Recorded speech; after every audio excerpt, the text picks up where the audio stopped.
Poor African woman used his car window as a mirror to fix her makeup, and the Arab executive fell in love. She didn't know someone was watching her.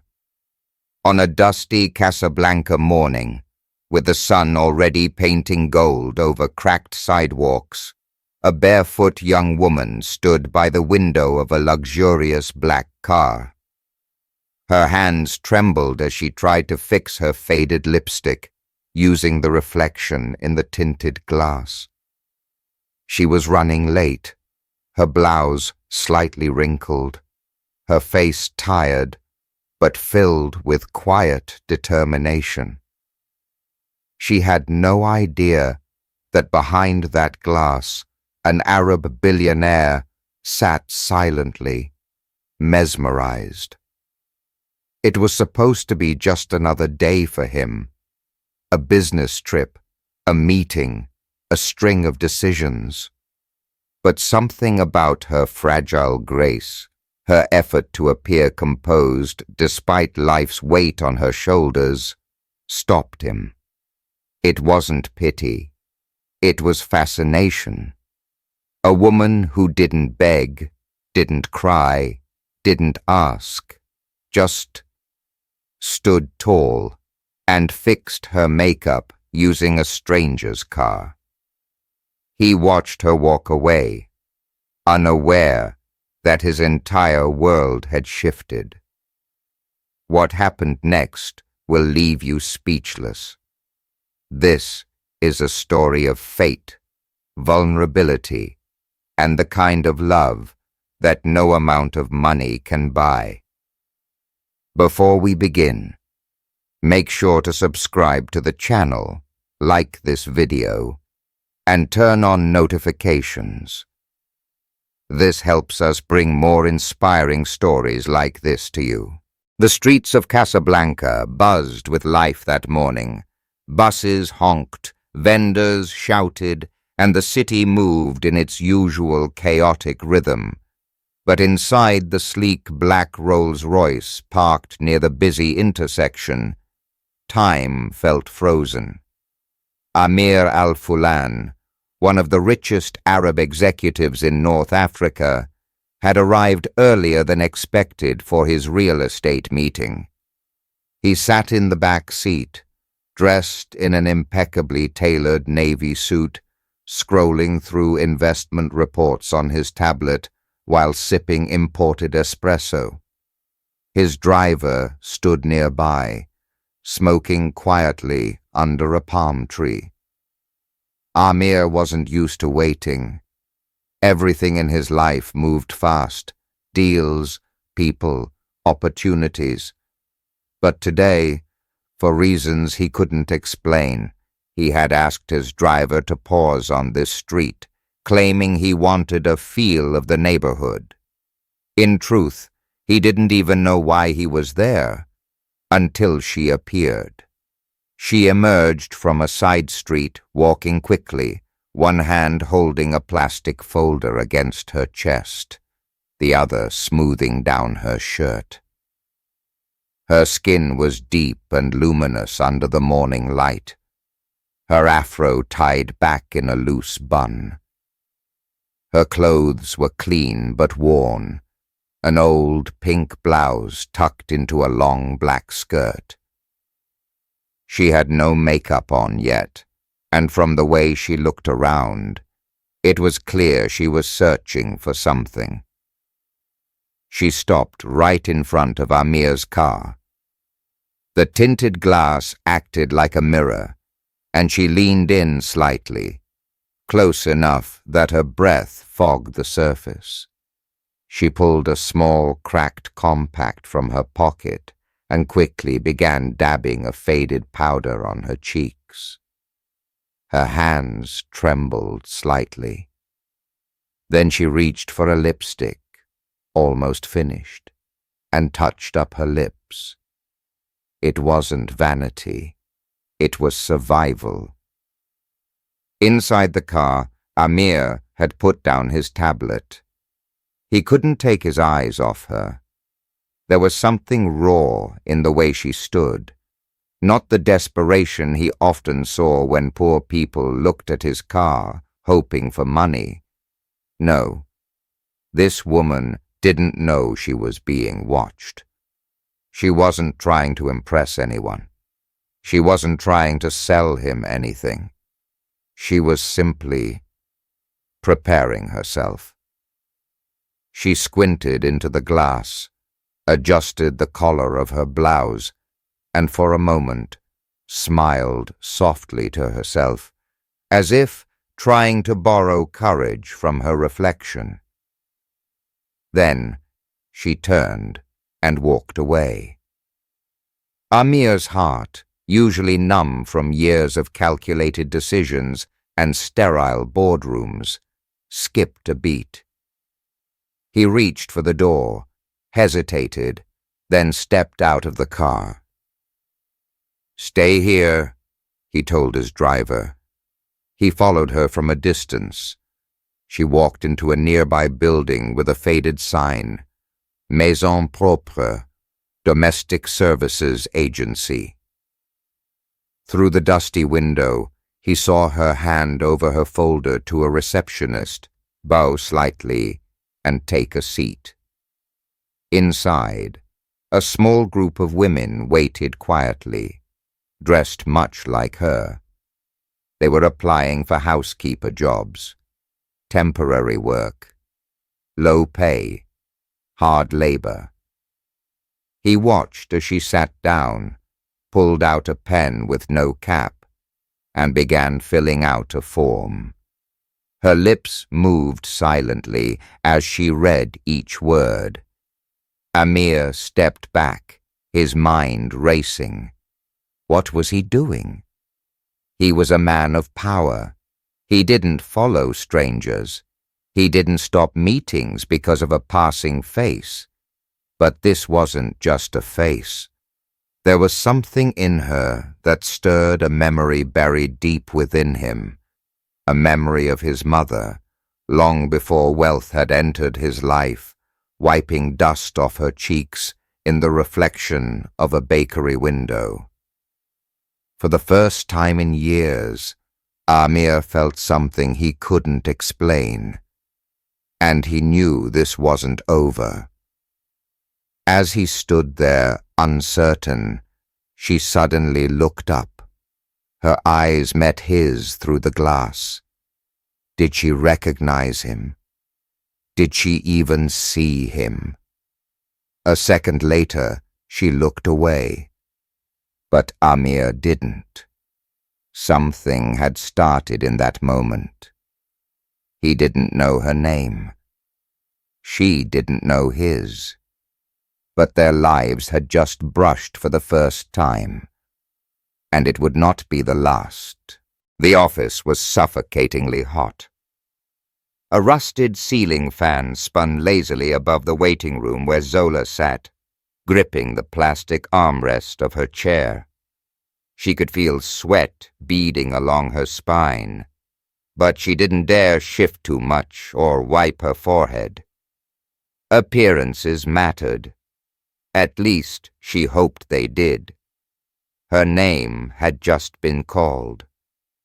She stood and approached the woman behind the scratched reception desk. "Zola Mbeki," she said, her voice low but steady.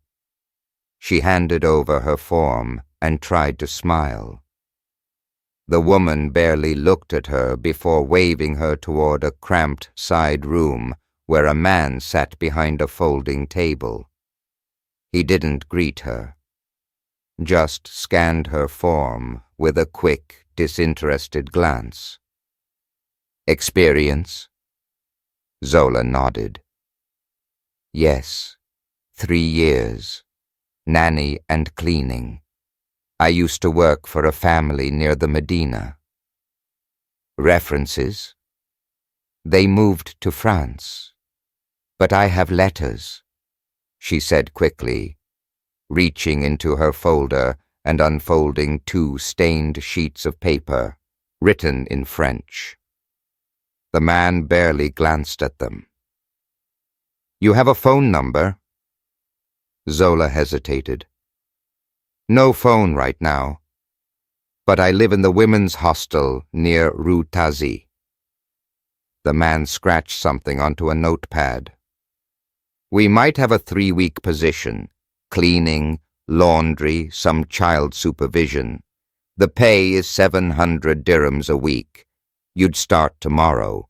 Interested? She nodded instantly. That money could stretch for weeks if she was careful. She bowed slightly, murmuring a thank you, and was waved off without another word. As Zola stepped out into the street again, the sun had risen higher, burning against the pavement. She breathed in, trying to hold on to the small victory, temporary, unstable, but it was something. She hadn't noticed the man across the street watching her again. Amir remained still, tucked beneath the shade of a fig tree, his jacket now slung over his arm. His heartbeat was slower now, more controlled, but the strange tug in his chest hadn't left. He watched her cross the road and disappear into the maze of alleyways, her steps light yet quick, like someone who had learned how not to take up too much space in the world. He returned to his car, lost in thought. The driver gave him a curious look. "Everything okay, sir?" "Yes," Amir replied absently. "Drive to the towers. I'll reschedule the meeting." That evening, the skyline of Casablanca glowed in copper and blue from Amir's penthouse office. He stood near the floor-to-ceiling windows, holding a glass of water, staring out at the sprawling city below. He couldn't get her out of his mind. She didn't look like the women he was used to. Models, heiresses, daughters of politicians. No diamonds, no perfume, no pretense. Just this glow. A strength he hadn't seen in years. And yet, he didn't even know her name. He couldn't understand what made her linger in his mind like this. It had been 10 seconds at most, the moment she'd used his car window as a mirror. He had seen thousands of women in his life, but this had felt different, raw, real, human. He poured himself a drink and sat down at his desk. For a moment, he considered pulling strings. He had contacts at employment agencies. It wouldn't be difficult to find her. But something inside stopped him. He didn't want to buy his way to her. Not this time. Across the city, in the crowded dormitory of the women's hostel, Zola shared a bunk bed with 2 other girls. She was quiet that night, curled up against the wall, clutching a photo of her younger sister back home in Dakar. She thought about the job she had just secured, the hours it would demand, and the money it could bring. Not enough for dreams, but maybe enough for dignity. She didn't know a billionaire had watched her that morning, didn't know that her reflection in his car window had reflected something far deeper back at him. But she would. Very soon. Amir's days were usually packed with back-to-back meetings, contracts to review, and high-level negotiations that demanded every ounce of his attention. But ever since that morning, nothing had felt quite the same. He sat in the boardroom on the 37th floor of his tower, staring blankly at a presentation on urban expansion, his mind far from real estate or profit margins. His assistant leaned in. "Sir, the figures from the Rabat deal." Amir cut her off with a polite nod. Proceed without me. I need some air."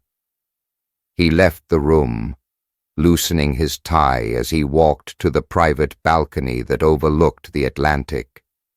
The breeze hit his face, salty and warm, but even the sea couldn't clear his thoughts. He had tried to ignore it, to brush it off as a fleeting curiosity, but he couldn't forget her. The way she had stood in front of his car, fixing her makeup, not for vanity, but for survival. That soft moment where she smiled to herself, as if building courage from thin air. It haunted him. He hadn't reached out. He hadn't asked his driver to inquire, or called a single contact at the agency. Something about that felt wrong. She didn't need to be rescued. That was what struck him most. She wasn't asking for help. She was simply trying to face the world with what little she had. And yet, Amir couldn't stop thinking about what he could offer her. Not just money, but a chance. A real one. He picked up his phone and stared at it, hesitating. Then finally, he gave in. "Kareem," he said to his driver, "do you remember that agency where we parked 2 days ago?" "Yes, sir," Kareem replied quickly. "The cleaning services place, near the old textile district." "I need a name. The girl who stood in front of the car window. Dark-skinned, pink blouse. Probably applied for work there." There was a pause. "Yes, sir. I'll find out." While Kareem made quiet inquiries, Amir spent the rest of the afternoon in his library, pretending to read. But the truth was, his mind kept spinning through what this connection meant. Why had this stranger impacted him more than women he'd taken to private islands and yachts? Maybe it was because she didn't know he existed.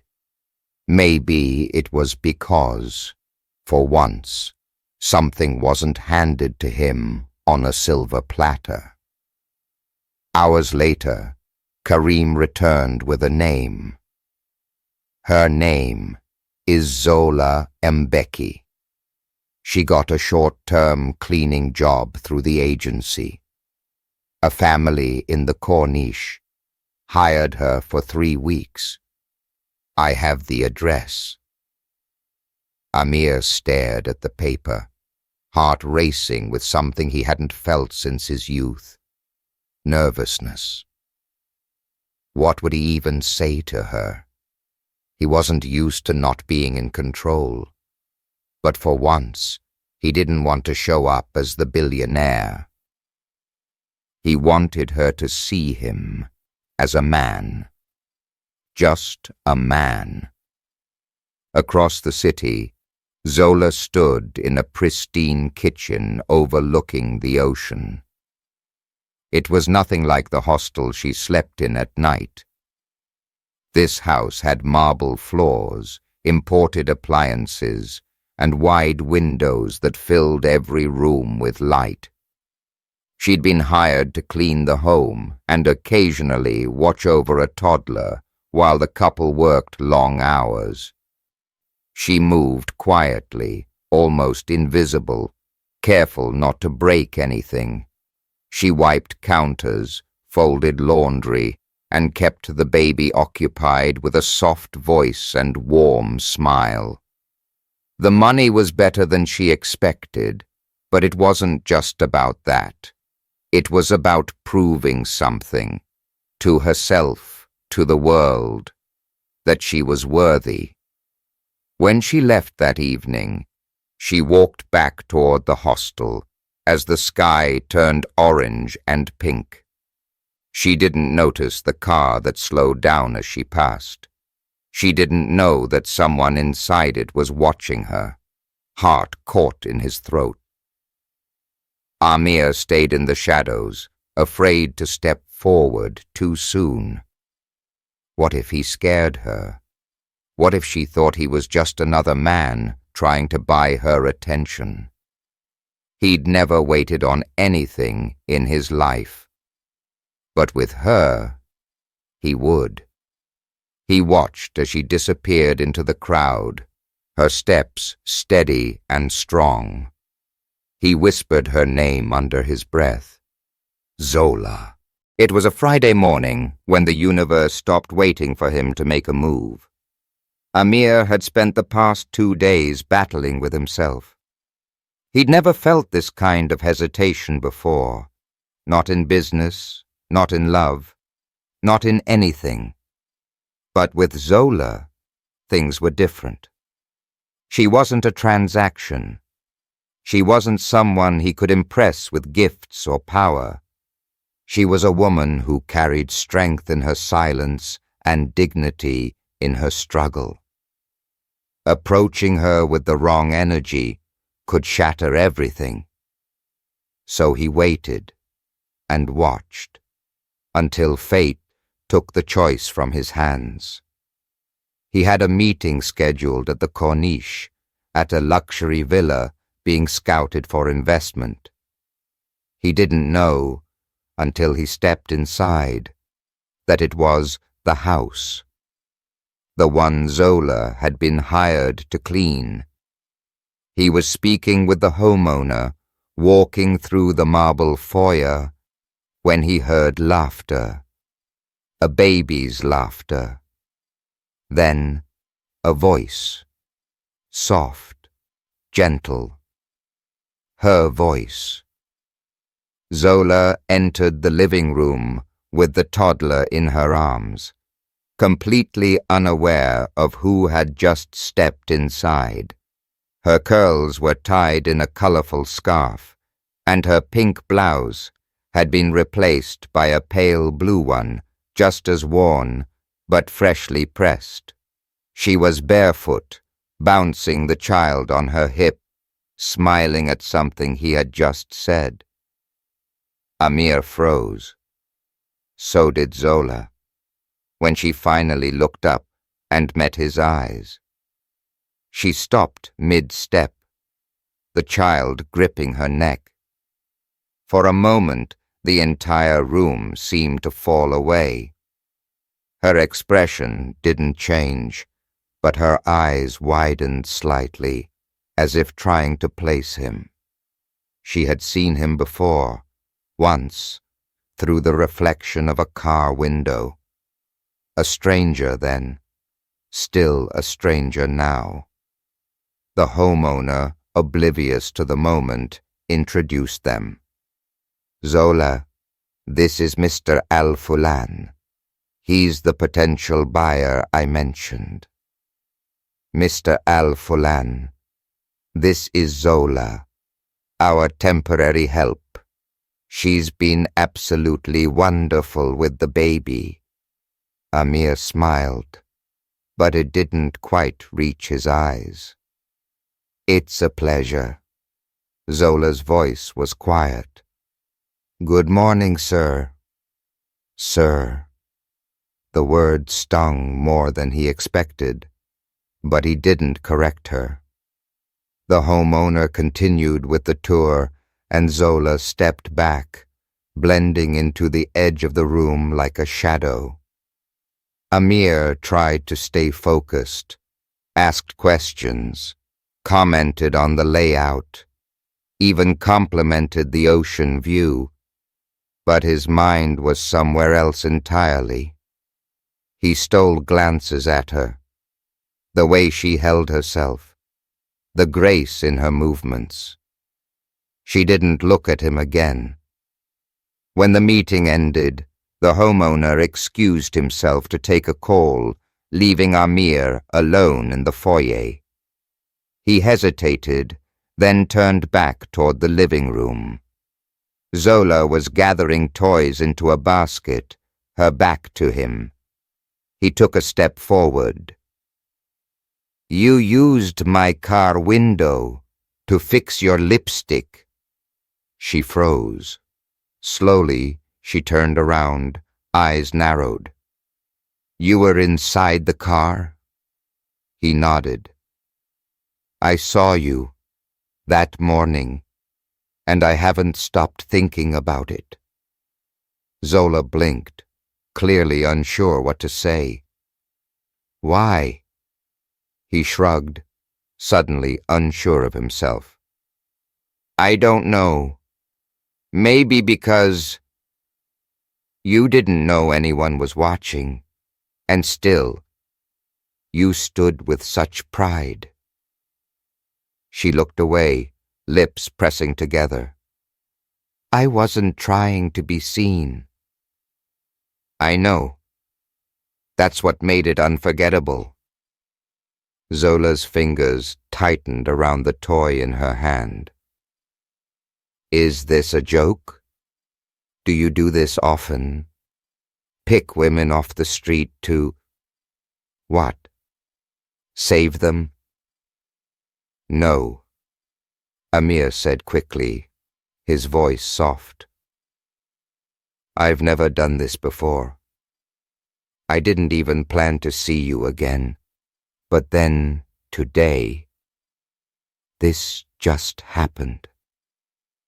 She studied him for a long moment, then whispered, People like you don't talk to people like me. Maybe people like me should. Silence filled the space between them. Heavy, charged. Zola took a breath, looked him in the eyes, and asked, What do you want from me? Amir didn't flinch. Nothing. I just want to talk.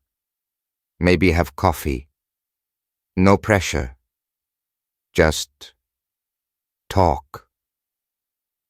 The tension in her shoulders eased, but only slightly. I don't drink coffee. He smiled. Then tea. Her lips twitched in something close to amusement. You're serious? I am. The homeowner's voice echoed from the hallway, snapping the moment. Zola nodded once. Not yes, not no. Just acknowledgement. Amir left without saying another word. But as the driver pulled away, he looked into the rearview mirror and saw Zola step out onto the porch, watching him. The small cafe near the old Medina wasn't the kind of place anyone would expect to find one of the wealthiest men in North Africa. The tables were chipped, the floor uneven, and the smell of mint and charcoal lingered in the air. But that was exactly why Amir chose it. No cameras, no suits, no spotlight, just him. And her. Zola arrived 10 minutes late, her steps hesitant, her eyes scanning the tables until they landed on him. He wasn't in a suit today. No tailored jacket or polished shoes, just a white linen shirt, rolled at the sleeves, and dark jeans. He stood as she approached, unsure whether to smile or stay still. She didn't return a smile, only sat, slowly, across from him. I still don't know why I'm here, she said, her voice guarded.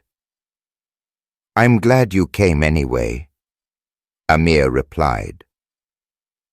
The waiter brought 2 glasses of Moroccan mint tea, hot and steaming. Zola didn't touch hers immediately. She folded her hands in her lap, waiting. I don't want anything from you, Amir said, sensing the tension between them. I know what it might look like. Rich man sees a poor girl and suddenly becomes curious. That's not what this is." She looked at him carefully. "Then what is it?" He paused. "Maybe I needed to remember what it's like to meet someone without any layers. You were just real. I've been surrounded by people who want things from me for so long that I forgot what it feels like to just exist next to someone who doesn't." Zola took a sip of tea. "You watched me through your window." "I did." "You followed me." "I did that too." "That's not how people usually start relationships," she said flatly. He chuckled, nodding. "No, it's not. And maybe this isn't even a relationship. Maybe it's just tea with a stranger." She studied him again, not yet convinced. "You said I reminded you of something. That day. What was it?" Amir looked down at his glass. "When I was a boy, before all the business, the wealth, my mother used to fix her scarf in the bakery window every morning. We didn't have mirrors at home. I would watch her from the steps, always so graceful. Not because she wanted to be seen, but because she wanted to face the world with dignity. You did the same." Zola's face softened, just a little. "I've spent so long building walls," he continued, "buying security, earning respect. But that moment, watching you, it broke through something." "I'm not here to be your inspiration," she said gently but firmly. "I know," he said. "You're here because you chose to be, and I respect that."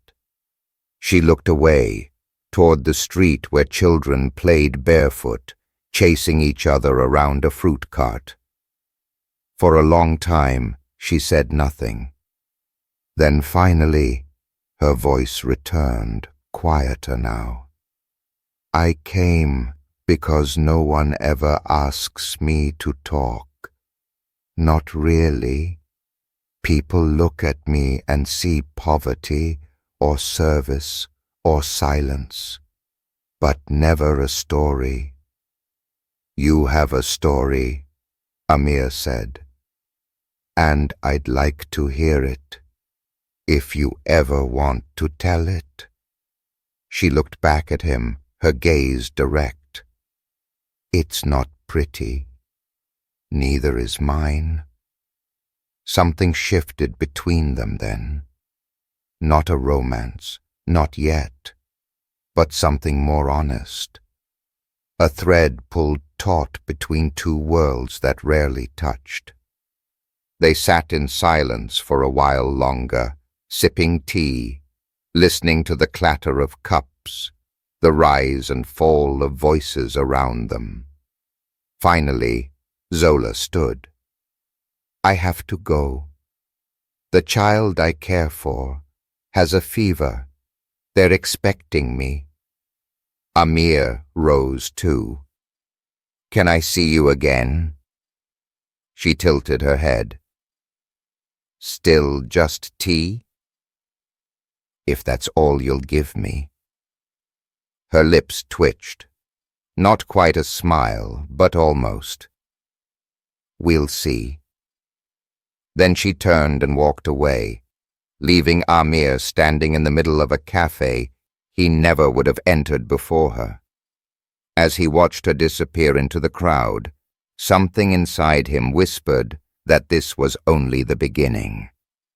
He didn't know what Zola would allow, but he knew what he was willing to give.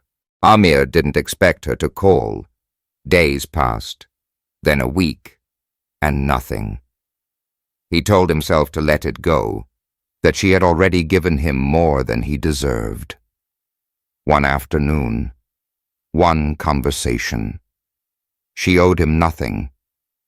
Still, every time his phone buzzed, every time he passed a cafe or caught sight of a pink blouse in a crowd, his heart lifted and then dropped again.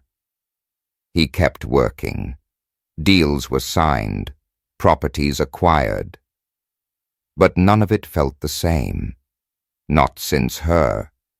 Not since that glass of mint tea between them.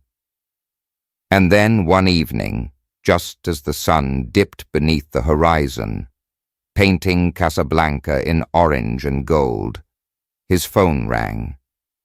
A number he didn't recognize. He answered on the first ring. "Hello?" A pause. Then, "It's Zola." He stood from his desk so suddenly he knocked over his glass of water. "Zola, I wasn't sure I'd hear from you." "I wasn't sure either," she said. Her voice was calm but distant. "Can you meet me?" "Anywhere. Tell me where." She gave him the name of a small park near the harbor, quiet, tucked away behind old shipping warehouses, a place for solitude. 25 minutes later, he spotted her on a bench facing the sea. She wasn't wearing the usual work clothes. Her skirt was still modest but new. Her blouse, white this time, was carefully tucked. She looked clean, composed, but there was something in her eyes that had changed, like a storm that had passed, or one that hadn't yet started. "Thank you for coming," she said without looking up. "I would have come sooner if I'd known." She nodded, as if expecting that. "I wanted to think." Amir sat beside her, not too close. Zola continued.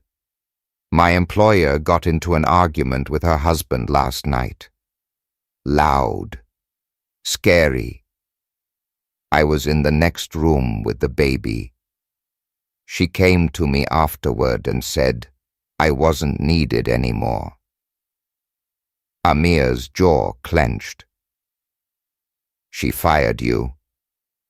"She said they were going out of town, but I know what it means." "I'm sorry." She shook her head. "It's not your fault. It's the world." He studied her profile, the way her hair shifted gently in the wind. "Do you want me to help?" She turned to face him then, eyes sharp. "No, that's not why I called. I didn't call to be saved. I called because I didn't want to be alone." That sentence struck something deep in him. "You're not," he said quietly. They sat in silence again. The waves crashed below. The air smelled of salt and oil, and a hint of jasmine from a vendor nearby. Zola spoke again, slower this time. "I've been poor my whole life. I've learned how to disappear when needed, to keep quiet, to expect nothing. But that day in the cafe, you listened. You didn't talk down to me." "Why would I?" he asked, genuinely confused. "Because that's what rich people do. Or they talk over me. Or worse, talk around me. Like I'm not even there. I'm not like them. Then what are you?" He looked away toward the sea. "Maybe a man who spent so long building palaces. He forgot how it feels to build something real." She didn't respond, but she didn't walk away either. Then, suddenly, her voice broke. My little sister is still in the car. She's 12. Bright, beautiful. She dreams of becoming a teacher.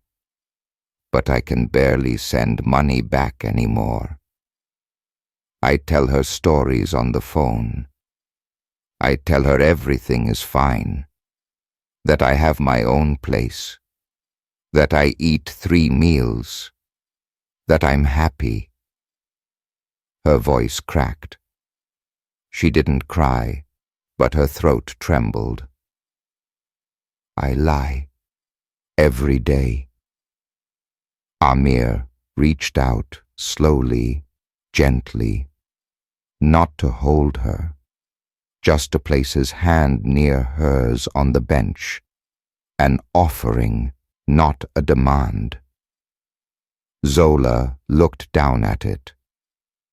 I'm not asking for anything, he said, but if you let me, I'd like to be someone who doesn't lie to you. She didn't take his hand, but she didn't move away from it either. That night, when she walked back alone through the dark streets, Zola realized something terrifying. For the first time in years, she wanted to believe someone. And that scared her more than being alone ever did. Zola didn't hear from Amir for 3 days. She told herself it was fine, that she didn't care, that maybe it was better that way. But on the 4th morning, as she left the hostel with her head wrapped in a pale yellow scarf, there he was, waiting on the sidewalk with 2 coffees in his hands and an awkward, boyish smile that didn't match his billionaire persona. I don't know what you drink, he said, so I got one with sugar and one without. She laughed, actually laughed. For the first time, she saw the man beneath the suits. Amir, not the empire, just him.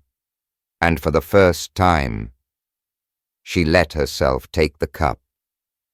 They started meeting often, quiet places, no press, no chauffeurs, just 2 people unlearning the walls they had spent years building. One evening, under a broken street lamp, Amir looked at her and said, "Come work for me." Zola flinched. "Cleaning?" "No," he smiled. "Consulting." She frowned.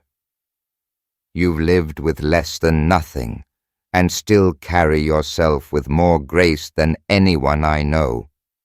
I'm building a foundation for women's housing across Morocco. I need someone real to lead it. I want that someone to be you." Zola stared at him, stunned. He didn't offer charity. He offered purpose. And it shook her to her core.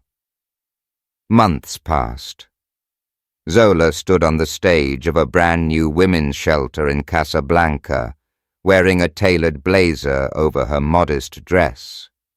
Her hair framed her face beautifully, and her voice carried strength. Amir stood in the back of the room, watching.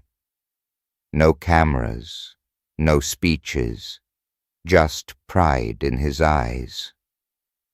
When the ceremony ended, she walked to him, slowly, smiling. "You changed my life," she whispered. "No," he said gently. "You just finally let someone see it." She leaned into him, forehead resting on his chest for a moment that felt infinite. No promises, no fairy tale, just 2 souls, equal, and finally, home. If this story inspired you, remember, courage and compassion can change lives. Subscribe to the channel, leave a like, and share it with someone who still believes in love where they least expect it.